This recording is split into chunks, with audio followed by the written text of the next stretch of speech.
ನಮಸ್ಕಾರ ಸ್ನೇಹಿತರೆ, ಇವತ್ತು ನಾನು ಬಂದಿರುವಂಥದ್ದು 4ನೇ ಕ್ಷೇತ್ರಕ್ಕೆ. ನಾವು ಏನೀಗ ಕಳೆದ ವಿಡಿಯೋದಲ್ಲಿ 3 ಕ್ಷೇತ್ರಗಳ ಬಗ್ಗೆ ತೋರಿಸಿದ್ನು. ಇದು ನಾವು ಬಂದಿರುವಂಥದ್ದು 4ನೇ ಕ್ಷೇತ್ರ. ಈ ಕ್ಷೇತ್ರ ಬಂದು ಮಂದಾರತಿ ಅಂತ ಹೇಳಿ, ಮಂದಾರತಿ ಅನ್ನೋ ನಾಗಕನ್ಯೆ ನೆಲೆಸಿರುವಂತಹ ಕ್ಷೇತ್ರ. ಹಾಗೆಯೇ ದುರ್ಗಾಪರಮೇಶ್ವರ ಕ್ಷೇತ್ರ ಕೂಡ ಹೌದು ಇದು. ನಾನಿವತ್ತು ನಿಮಗೆ ಈ ಕ್ಷೇತ್ರದ ಬಗ್ಗೆ ಸಂಪೂರ್ಣವಾಗಿ ಮಾಹಿತಿನ ಕೊಡ್ತೀನಿ. ಇಲ್ಲಿರುವಂತಹ ಆಡಳಿತ ವರ್ಗ ಅಥವಾ ಅರ್ಚಕರ ಹತ್ರ ಭೇಟಿಯಾಗಿ ನಾನು ಸಂಪೂರ್ಣವಾಗಿ ಅವ್ರ ಹತ್ರ ಕೇಳಿ ಇಲ್ಲಿಯ ಇತಿಹಾಸವನ್ನು ನಾನು ನಿಮಗೆ ತೋರಿಸ್ತೀನಿ. ಬನ್ನಿ, ನಾವು ಮೊದಲು ದೇವಸ್ಥಾನದ ಒಳಗೆ ಹೋಗುವ. ಸ್ನೇಹಿತರೆ, ಈ ಕ್ಷೇತ್ರ ಸಹ ತುಂಬ ವಿಶೇಷವಾದಂತಹ ಕ್ಷೇತ್ರ ಹೌದು. ಇಲ್ಲಿ ಹಲವಾರು ರೀತಿಯ ವಿಶೇಷತೆಗಳನ್ನು ನಾವು ನೋಡಬಹುದು. ಅದರಲ್ಲಿ ಮುಖ್ಯವಾಗಿ ಇಲ್ಲಿ ನಡೆಯುವಂತಹ ಒಂದು ಚಂಡಿಕಾ ಹೋಮ ಇಲ್ಲಿ ನೋಡ್ತಿರ್ಬೋದು. ಈ ರೀತಿಯಾಗಿ ಒಂದು ಚಂಡಿಕಾ ಯಾಗ ಅಂತ ನಡೆಯುತ್ತೆ.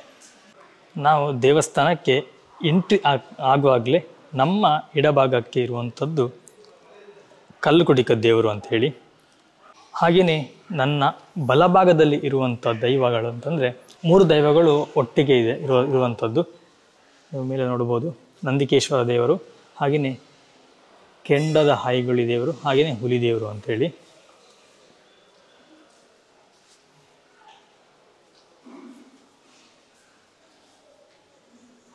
ನಮಸ್ಕಾರ ಸರ್. ನಮಸ್ತೆ. ನಾವು ಆಲ್ಮೋಸ್ಟ್ ಎಲ್ಲ ಕ್ಷೇತ್ರಗಳಿಗೆ ಹೋಗಿ ಈಗ ಇಲ್ಲಿ ಬಂದಿದ್ದೇವೆ.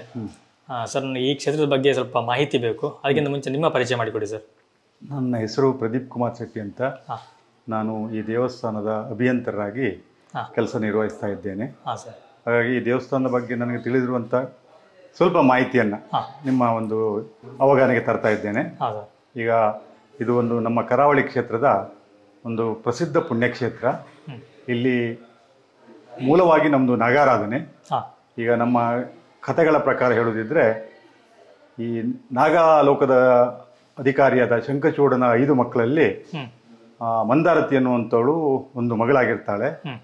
ಹಾಗೆ ಈಶ್ವರನ ಮಗನಾದ ಕುಮಾರಸ್ವಾಮಿಯನ್ನ ಮದುವೆ ಆಗಲಿಕ್ಕೆ ಹೋಗುವ ಉದ್ದೇಶದಿಂದ ಅವರು ಅಲ್ಲಿ ಕೈಲಾಸದಲ್ಲಿ ನಂದಿಯ ಒಂದು ಶಾಪಕ್ಕೆ ಒಳಗಾಗಿ ಭೂಲೋಕದಲ್ಲಿ 5 ಕಡೆಯಲ್ಲಿ ಅರಸಮ್ಮ ಅಂತ ಹಿರಿಯೋಳು ರಸಮ್ಮ ಕಾನದಲ್ಲಿ, ಹಾಗೆ ಇಲ್ಲಿ ಹತ್ತಿರದಲ್ಲಿ ಚೋರಾಡಿಯಲ್ಲಿ ಚಾರುರತಿ, ಮತ್ತೆ ನಾಗರತಿ, ಹಾಗೆ ಈ ಕ್ಷೇತ್ರದಲ್ಲಿ ಮಂದಾರತಿ, ಹಾಗೆ ನೀಲಾವರ ಕ್ಷೇತ್ರದಲ್ಲಿ ನೀಲರತಿ ಅಂತ 5 ಹೆಣ್ಣು ಮಕ್ಕಳು ಬಂದು ನೆಲೆಯಾಗ್ತಾರೆ. ಇವರು ನೆಲೆಯಾದ ಸ್ಥಳದಲ್ಲಿ ಅವರಿಗೆ ನಮ್ಮ ಈಶ್ವರನ ಮಗನಾದ ಕುಮಾರಸ್ವಾಮಿ ಅಂದರೆ ಸುಬ್ರಹ್ಮಣ್ಯ ಅಂತ ಕರೀತಾರೆ. ಸೊ ಅವನ ಅನುಗ್ರಹ ಅಂದರೆ ಅವ್ರನ್ನ ಮದುವೆ ಆಗದಿದ್ರು ಕೂಡ ಆ ದೇವರ ಅನುಗ್ರಹ ಈ 5 ಕ್ಷೇತ್ರಗಳಲ್ಲಿ ಕೂಡ ಆ ಒಂದು ದೇವಿ ಮೇಲೆ ಇರ್ತದೆ ಅನ್ನುವಂಥದ್ದು ನಮ್ಮ ಒಂದು ನಂಬಿಕೆ, ಹಾಗೂ ನಮ್ಮ ಪುರಾಣದಲ್ಲಿ ಅದೇ ರೀತಿ ಉಲ್ಲೇಖಿಸಲಾಗಿದೆ. ಇಲ್ಲಿ ನಮ್ಮ ಈ ಕ್ಷೇತ್ರದಲ್ಲಿ ಹೇಳುವುದಿದ್ರೆ, ಇದು ನಮ್ಮ ರಥೋತ್ಸವ ಆಗ್ತದೆ ಇಲ್ಲಿ, ಹಾಗೆ ಕೆಂಡ ಸೇವೆಯೂ ಆಗ್ತದೆ. ಇದು ಎರಡೂ ಕೂಡ ಆಗುವ ಒಂದು ಕ್ಷೇತ್ರ ನಮ್ಮ ಕರಾವಳಿ ಪ್ರದೇಶದಲ್ಲಿ ಮಂದಾರತಿ ದುರ್ಗಾಪರಮೇಶ್ವರಿ ಒಂದೇ ಅಂತ ಹೇಳ್ಬಹುದು. ಯಾಕಂದ್ರೆ ರಥೋತ್ಸವ ಆಗುವ ಕಡೆಯಲ್ಲಿ ನಮ್ಮಲ್ಲಿ ಕೆಂಡೋತ್ಸವ ಅಂತ ಒಂದು ಕಾರ್ಯಕ್ರಮ ಆಗುವುದಿಲ್ಲ, ಕೆಂಡೋತ್ಸವ ಆಗುವಲ್ಲಿ ರಥೋತ್ಸವ ಅಂತ ಆಗುವುದಿಲ್ಲ. ಎರಡೂ ನಡೆಯುವ ಕ್ಷೇತ್ರ ಮಂದಾರತಿ.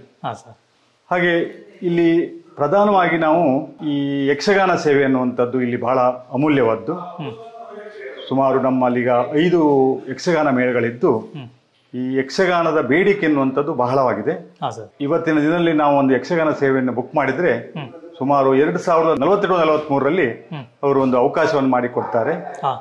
ಇದು ನಮ್ಮಲ್ಲಿ ಯಾವುದೇ ಒಂದು ಸಂಸಾರದಲ್ಲಿ ತೊಂದರೆಗಳಿರಲಿ, ಅಥವಾ ಮಕ್ಕಳಿಲ್ಲದೆ ಇರುವಂತಹದ್ದಿರಲಿ, ಅಥವಾ ಏನಾದರೂ ನಮ್ಮದ ಜಾಗದ ಒಂದು ಏನಾದರೂ ವಹಿವಾಟಿನಲ್ಲಿ ಏನೋ ತೊಂದರೆ ಆಗಿರ್ಬೋದು, ಎಲ್ಲ ಒಂದು ಪರಿಹಾರಕ್ಕಾಗಿ ಜನರು ಈ ದೇವಿಯಲ್ಲಿ ಬಂದು ಮೊರೆ ಹೋಗ್ತಾರೆ.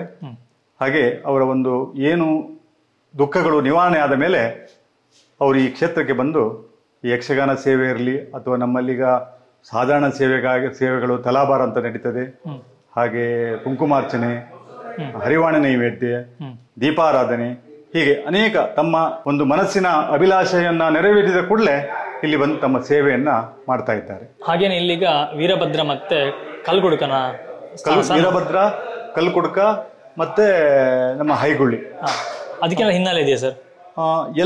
ಎಲ್ಲವೂ ಕೂಡ ಒಂದು ದೇವಿಯ ಒಂದು ಅಂದ್ರೆ ಅವರ ಒಂದು ಸಹಾಯಕರು, ಅಂದ್ರೆ ದೇವಿಯ ಆ ಜನರಿಂದ, ಅಂದ್ರೆ ಆ ಒಂದು ದೈವಗಳ ಮುಖಾಂತರ ಜನರ ಒಂದು ಕಷ್ಟಗಳನ್ನ ನಿವಾರಣೆ ಮಾಡ್ತಾರೆ ಎನ್ನುವಂಥದ್ದು ನಂಬಿಕೆ.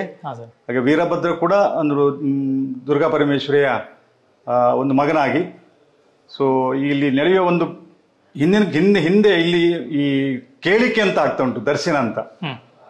ಆವಾಗ ವೀರಭದ್ರನ ದರ್ಶನ ಅಂತ ಮಾಡ್ತಾ ಇದ್ದೇವೆ, ಆಮೇಲೆ ಕಲ್ಕುಟುಕನ ದರ್ಶನ ಅಂತ ಆಗ್ತದೆ. ಈಗ ಕಾಲಕ್ರಮೇಣ ನಮಗೆ ಈ ದರ್ಶನದಲ್ಲಿ ಒಂದು ಹೇಳಿಕೆ ನೀಡುವವರ ಸಂಖ್ಯೆ ಕಡಿಮೆ ಆದ್ರಿಂದ ಈಗ ಸದ್ಯದಲ್ಲಿ ಕಲ್ಕುಟುಕನ ದರ್ಶನ ಅಂತ ಆಗ್ತದೆ. ಅದು ನಾರ್ಮಲಿ ಮೊದಲು ಮಂಗಳವಾರ ಮಾಡ್ತಾ ಇದ್ದಾರೆ, ವೀರಭದ್ರನ ದರ್ಶನ ಶುಕ್ರವಾರ ಆಗುವಂತದ್ದು. ಬಟ್ ಈಗ ವೀರಭದ್ರನ ಪಾತ್ರೆಗಳ ಅಭಾವದಿಂದ ನಮ್ಗೆ ಈಗ ಕಲ್ಕುಟುಕನೇ ಮಂಗಳವಾರ ಮತ್ತೆ ಶುಕ್ರವಾರ ಜನರ ಒಂದು ಅಹವಾಲುಗಳನ್ನ ಸ್ವೀಕರಿಸಿ ಅವರಿಗೆ ಒಂದು ಸೂಕ್ತ ಒಂದು ಪರಿಹಾರವನ್ನ ಒಂದು ನೀಡುವ ಒಂದು ಕೆಲಸವನ್ನ ಈ ಸ್ಥಳದಲ್ಲಿ ನಡೆಸ್ತಾ ಇದ್ದಾರೆ ಸರ್. ಹಾಗೇನೆ ಪಕ್ಕದಲ್ಲಿ ಕಲ್ಯಾಣಿ ನೋಡಿದೆ ನಾನು, ಕೊಳ, ಅದಕ್ಕೇನಾದ್ರು ಹಿನ್ನೆಲೆ ಇದೆಯಾ? ಕಲ್ಯಾಣಿ ಅಂತ ಹೇಳಿದ್ರೆ ಒಂದು ಕ್ಷೇತ್ರ ಅಂತ ಹೇಳಿದ ಮೇಲೆ ಬಂದ ಜನರ ಒಂದು ಅವರ ಒಂದು ಪರಿಶುದ್ಧತೆಗಾಗಿ, ಅಂದ್ರೆ ಇದೊಂದು ನಾಗನ ಒಂದು ಕ್ಷೇತ್ರವಾದ್ರಿಂದ ಅದೊಂದು ನಾಗನ ತೀರ್ಥ ಅಂತ ಭಾವನೆಯಿಂದ ಅದೊಂದು ಕಲ್ಯಾಣಿಯನ್ನ ನಿರ್ಮಾಣ ಆಗಿದೆ. ಸೊ ಅದರಲ್ಲಿ ಬಂದು ನಾವು ಶುಚಿರ್ಭೂತರಾದಾಗ ನಮ್ಮ ಎಲ್ಲ ಒಂದು ಕಷ್ಟಗಳು ನಿವಾರಣೆ ಆಗ್ತದೆ ನಮ್ಮ ಭಾವನೆಯಿಂದ. ಮತ್ತೆ ಅದನ್ನು ನಾವೀಗ ನಾಗತೀರ್ಥ ಅಂತ ಕರಿತೇವೆ. ಹಾಗಾಗಿ ಅದರಲ್ಲಿ ಕೂಡ ಕೆಲವು ಸಲ ಈಗ ಮಿಂದು ಮಡಿಯುಟ್ಟು ಈ ಬೆಳಿಗ್ಗೆ ಬೇಗ ಬಂದು ಕೆಲವರು ನಮ್ಮ ಉರುಳು ಸೇವೆಯನ್ನು ಕೂಡ ಮಾಡಿ ಹೋಗುವಂತ ಒಂದು ಪರಿಪಾಠವನ್ನು ಈಗ ಕೂಡ ಇಟ್ಕೊಂಡಿದ್ದಾರೆ. ಹಾಗೆ ನೀವು ಕೆಂಡ ಸೇವೆ ಅಂತಂದ್ರೆ ಇದು ಕೆಂಡ ಸೇವೆ ವರ್ಷಕ್ಕೆ ಒಮ್ಮೆ ಆಗುವಂತದ್ದು ಅಥವಾ? ಕೆಂಡ ಸೇವೆ ಎನ್ನುವಂಥದ್ದು ವರ್ಷಕ್ಕೆ ಒಮ್ಮೆಲೆ ಆಗುವಂಥದ್ದು. ಈಗ ಅದು ನಮ್ಮ ಫೆಬ್ರವರಿಯಲ್ಲಿ ಕುಂಭ ಸಂಕ್ರಮಣದಿಂದ ಶುರುವಾಗಿ ಕೆಂಡ ಸೇವೆ, ಆಮೇಲೆ ಅದರ ನೆಕ್ಸ್ಟ್ ಡೇ ರಥೋತ್ಸವ, ತದನಂತರ ದೀಪೋತ್ಸವ ಕಾರ್ಯಕ್ರಮಗಳು ನಡೆಯುವಂತದ್ದು ಫೆಬ್ರವರಿ ಮಾಸದಲ್ಲಿ 12, 13, 14 ಈ ರೀತಿ ಒಂದು ನಮ್ಮಲ್ಲಿ ಪ್ರತಿ ವರ್ಷ ಕೆಂಡ ಸೇವೆ ಕಾರ್ಯಕ್ರಮ ಮತ್ತು ರಥೋತ್ಸವ ಕಾರ್ಯಕ್ರಮ ನೆರವೇರ್ತದೆ. ಹಾಗೇನೆ ವಿಶೇಷ ಸೇವೆ ಅಂತಂದ್ರೆ ಒಂದು ಗೆಂಡ ಸೇವೆ ಅಲ್ವಾ? ಗೆಂಡ ಸೇವೆ. ಹಾಗೆ ಪ್ರತಿನಿತ್ಯದ ಸೇವೆಯಲ್ಲಿ ವಿಶೇಷ ಯಾವುದು ಸರ್? ಪ್ರತಿನಿತ್ಯದಲ್ಲಿ ನಮ್ಮಲ್ಲಿ ಈಗ ಕುಂಕುಮಾರ್ಚನೆ ಅಂತ ಮಾಡ್ತಾರೆ. ಅದೊಂದು ಸಾಧಾರಣ ಒಂದು ಸಾಮಾನ್ಯ ಭಕ್ತ ವರ್ಗದವರು ಮಾಡುವಂತಹದ್ದು. ಹಾಗೆ ಹರಿವಾಣ ನೈವೇದ್ಯ ಅಂತ ಒಂದು ಸೇವೆಯನ್ನು ಮಾಡ್ತಾರೆ. ಹಾಗೆ ಈಗ ದೀಪಾರಾಧನೆ ಆ ರೀತಿಯನ್ನ ಸೇವೆಯನ್ನು ಕೂಡ ಮಾಡ್ತಾರೆ. ಕುಂಕುಮಾರ್ಚನೆ ಮತ್ತೆ ಹರಿವಾಣ ನೈವೇದ್ಯ ಅನ್ನುವಂಥದ್ದು ಮತ್ತೆ ಹಣ್ಣುಕಾಯಿ ಮಾಡಿಸುವಂತಹದ್ದು, ಇದು ಮೂರು ನಮ್ಮಲ್ಲಿ ಹೆಚ್ಚಾಗಿ ಆಗುವಂತ ದೇವಿಗೆ ಇಷ್ಟವಾದ ಸೇವೆಗಳು, ಪ್ರತಿದಿನದ ಸೇವೆಗಳು. ಹಾಗೇನೆ ಈಗ ನಮ್ಮ ವಿಡಿಯೋ ನೋಡ್ತಾರೆ ಭಕ್ತಾದಿಗಳು ದೂರದವರು, ಅವರೆಲ್ಲ ಯಾವ ಸಮಯದಲ್ಲಿ ಬಂದ್ರೆ ಉತ್ತಮ? ಹಾಗೆ ವಸತಿ ವ್ಯವಸ್ಥೆ ಏನಾದ್ರು ಇದೆಯಾ ಇಲ್ಲಿ? ಈಗ ವಸತಿ ವ್ಯವಸ್ಥೆ ಅಂತ ಹೇಳಿದ್ರೆ ನಮ್ಮಲ್ಲಿ ಸದ್ಯದಲ್ಲಿ ದೇವಸ್ಥಾನದ ವತಿಯಿಂದ ಒಂದು ವಸತಿ ಗೃಹ ಇದೆ. ಅದರಲ್ಲಿ ಒಂದು 22 ಕೊಠಡಿಗಳಿದ್ದೆ ಉಂಟು.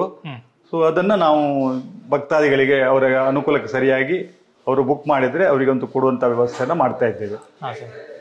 ವಿಶೇಷ ಯಾವ ದಿನದಲ್ಲಿ ಬಂದ್ರೆ ಉತ್ತಮ ಅಂತ ಹೇಳ್ತೀರಿ? ಈಗ ದಿನಗಳು ಅಂತ ಹೇಳಿದ್ರೆ ಈ ಸಮಯ ಅಂತ ಹೇಳಿ ಸಮಯ ಅಂತ ಹೇಳಲಿಕ್ಕೆ ಆಗುದಿಲ್ಲ.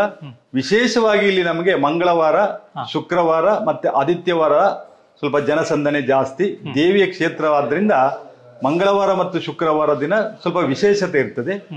ಹಾಗೆ ಆದಿತ್ಯವಾರ ಕೂಡ ಈ ಶಾಲಾ ಮಕ್ಕಳಿಗೆಲ್ಲ ರಜೆ ಇರುವುದ ಕಾರಣ ಆದಿತ್ಯವಾರ ಕೂಡ ನಮ್ಮ ಜನಸಂದಣಿಯಲ್ಲಿ ಜಾಸ್ತಿ ಇರ್ತದೆ. ಬಂದ ಎಲ್ಲಾ ಭಕ್ತಾದಿಗಳಿಗೂ ಕೂಡ ಮಧ್ಯಾಹ್ನ ಮತ್ತು ರಾತ್ರಿಯ ಸಮಯದಲ್ಲಿ ಇಲ್ಲಿ ಭೋಜನದ ವ್ಯವಸ್ಥೆಯನ್ನು ಕೂಡ ನಮ್ಮ ದೇವಸ್ಥಾನದ ಆಡಳಿತ ಮಂಡಳಿಯವರು ಒಂದು ಕಾರ್ಯಕ್ರಮವನ್ನ ಇಟ್ಕೊಂಡಿದ್ದಾರೆ. ಹಾಗಾಗಿ ಇಲ್ಲಿ ಬಂದವರಿಗೆ ವಸತಿ ಮತ್ತೆ ಊಟದ ವ್ಯವಸ್ಥೆಗಳನ್ನ ಸಂಪೂರ್ಣ ನಮ್ಮ ಆಡಳಿತ ಮಂಡಳಿಯವರು ಅದರ ಬಗ್ಗೆ ಅತಿ ಹೆಚ್ಚಿನ ಒಂದು ಮುತುವರ್ಜಿಯನ್ನು ವಹಿಸಿಕೊಂಡು ಮಾಡಿಸ್ತಾ ಇದ್ದಾರೆ. ಸರಿ ಸರ್. ಹಾಗೇನೆ ಇಲ್ಲಿ ಬರುವಂತ ಒಂದು ಮಾರ್ಗವನ್ನು ಹೇಳಿಬಿಡಿ ಸರ್, ಸರಿಯಾದ ಒಂದು ಅಡ್ರೆಸ್ ಒಂದು. ಈಗ ಇಲ್ಲಿಗೆ ಮಂದರ್ತಿಗೆ ಬರಲಿಕ್ಕೆ ನಮ್ಮ ಹೈವೇ NH66 ಅಲ್ಲಿ 2 ನಮ್ಗೆ ಡೈವರ್ಷನ್ ಸಿಗ್ತದೆ. ಒಂದು ಕೋಟ ಮೂರ್ಕೈ ಅಂತ, ಕೋಟದಿಂದ ಡೈವರ್ಷನ್ ತಗೊಂಡು ಸೈಬರ್ಕಟ್ಟೆ ಮಾರ್ಗವಾಗಿ ಮುಂದೆ ಅಲ್ಲಿ ಸೈಬರ್ಕಟ್ಟೆಯಿಂದ ಸ್ವಲ್ಪ ಮುಂದೆ ಬಂದ ಮೇಲೆ ಅಲ್ಲಿ ಒಂದು ಬಾರಾಳಿ ಕ್ರಾಸ್ ಅಂತ ಉಂಟು, ಅಲ್ಲಿಂದ ಸೀದಾ ಬಂದ್ರೆ ಮಂದರ್ತಿಗೆ ಬರ್ಬಹುದು. ಹಾಗೆ ಇನ್ನೊಂದು ನಾವು ಬ್ರಹ್ಮಾವರದಿಂದ ಕೂಡ ಬಾರ್ಕೂರ್ ಮಾರ್ಗವಾಗಿ ಮಂದರ್ತಿಗೆ ಬರಲಿಕ್ಕೆ ಉತ್ತಮವಾದ ರಸ್ತೆ ವ್ಯವಸ್ಥೆ ಇದೆ. ಹಾಗೆ ಈ ಕಡೆಯಿಂದ ಆಗುಂಬೆ ಮಾರ್ಗದಿಂದ ಬರುವವರು ಕೂಡ ಆಗುಂಬೆಯಿಂದ ನಮಗೆ ಹೆಬ್ರಿ ಮಾರ್ಗವಾಗಿ ಕೊಕ್ಕರಣೆ ಮುಖಾಂತರ ಮಂದರ್ತಿಗೆ ಬರಲಿಕ್ಕೆ ದಾರಿ ಉಂಟು. ಹಾಗೆ ಇನ್ನೊಂದು ಕಡೆಯಿಂದ ಗೋಳಿ ಅಂಗಡಿ ಕಡೆಯಿಂದ ಶಿರೂರು ಮೂರ್ಕೈ ಬಂದು ಅಲ್ಲಿಂದ ಮೈರ್ಕೊಮ್ಮೆ ಬಂದು ಅಲ್ಲಿಂದ ಮಂದರ್ತಿ ಬರಲಿಕ್ಕೆ ಎಲ್ಲ ಕಡೆಯಲ್ಲೂ ದೇವಸ್ಥಾನದ ವತಿಯಿಂದ ಒಂದು ಅವ್ರ ಜನರಿಗೆ ಅನುಕೂಲವಾಗಲಿಕ್ಕೆ ಒಂದು ನಾಮಫಲಕವನ್ನು ಕೂಡ ಅಳವಡಿಸಲಾಗಿದೆ. ಸೊ ಅಲ್ಲಿ ಸಾಮಾನ್ಯವಾಗಿ ಎಲ್ರಿಗೂ ನಮ್ಮ ಮಂದರ್ತಿ ಬರುವ ದಾರಿಯನ್ನ ತೋರಿಸ್ತಾರೆ. ಸರಿ ಸರ್, ತುಂಬಾ ಧನ್ಯವಾದ ಸರ್. ನಮಗೆ ತುಂಬಾ ಅತಿ ಮುಖ್ಯವಾದ ಮಾಹಿತಿಗಳನ್ನು ನೀಡಿದ್ದೀರಿ. ನಿಮಗೆ ತುಂಬ ಅನಂತ ಧನ್ಯವಾದಗಳು. Thank you sir. Okay, most welcome, thank you. ಇನ್ನೊಂದು ನಾನು ಬೋರ್ಡ್ ನೋಡಿದೆ, ಇಲ್ಲಿ ವಾಲ್ಮೀಕಾ ದರ್ಶನ ಅಂತ ಇತ್ತು. ಆ್ಯಕ್ಚುಲಿ ಮೇಲ್ಗಡೆಗೆ ತೋರಿಸಿದ್ದಾರೆ.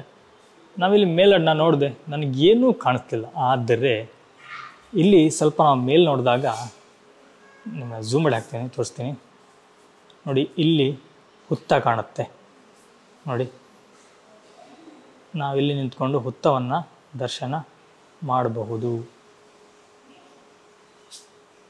ಯಾರಾದರೂ ಮಂದರ್ತಿ ಬಂದಾಗ ಈ ಹುತ್ತವನ್ನು ದರ್ಶನ ಮಾಡಿ. ಇದು ಮೂಲ ಹುತ್ತ ಅಂದ್ಕೊಳ್ತೀನಿ ನಾನು. ಸ್ನೇಹಿತರೆ, ನಾವು ಇವಾಗ 4ನೇ ಕ್ಷೇತ್ರವನ್ನು ಸಹ ನಿಮ್ಮನ್ನ ತೋರಿಸಿದ್ದೀವಿ. ಇನ್ನು ನಾವು 5ನೇ ಕ್ಷೇತ್ರಕ್ಕೆ ಹೋಗೋಣ. ಅಲ್ಲಿ ಹೋಗಿ 5ನೇ ಕ್ಷೇತ್ರದ ಬಗ್ಗೆ ಸಹ, ಅಲ್ಲಿನ ಇತಿಹಾಸವನ್ನು ಹಾಗೆ ಅಲ್ಲಿನ ವಿಶೇಷತೆಯನ್ನು ಸಹ ನಿಮ್ಮನ್ನ ತಿಳಿಸ್ತೀನಿ. ನಮ್ಮ ಪ್ರಯಾಣವನ್ನು 5ನೇ ಕ್ಷೇತ್ರಕ್ಕೆ ಮುಂದುವರಿಸೋಣ. ಹಾಗೆಯೇ ಇಲ್ಲಿ ಪ್ರತಿನಿತ್ಯನೂ ಸಹ ಜಾತ್ರೆ ಥರನೇ ತುಂಬ ಜನ ಬರ್ತಾರೆ. ಪ್ರತಿನಿತ್ಯ ಇದೇ ರೀತಿ ಎಲ್ಲ ಅಂಗಡಿಗಳು ಸಹ ಇಲ್ಲಿ ಓಪನ್ ಇರುತ್ತೆ.